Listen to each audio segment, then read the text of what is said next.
When the snow melts away, we're left with potholes. This year, the Department of Public Service is dealing with 212 miles of potholes.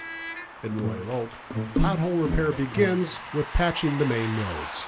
So we do the major roads first, and then we'll go run sections just like we do for snow plowing, running the streets for sections, and then we do respond to residential complaints as well as residents call them in, because it's just, their potholes pop up faster than dandelions in the spring. Royal Oak DPS relies on two very busy crews to manage this annual spring ritual.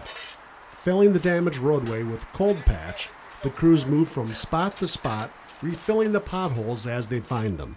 One of the frustrations is I can do a block of road today, and if we get a good rain or like tomorrow, potholes will pop up right next to it. Or if we get a lot of heavy traffic on the road, the cold patch that we placed in holes already will work its way out. It's important to keep in mind that these are not permanent repairs, and patching only addresses the immediate need.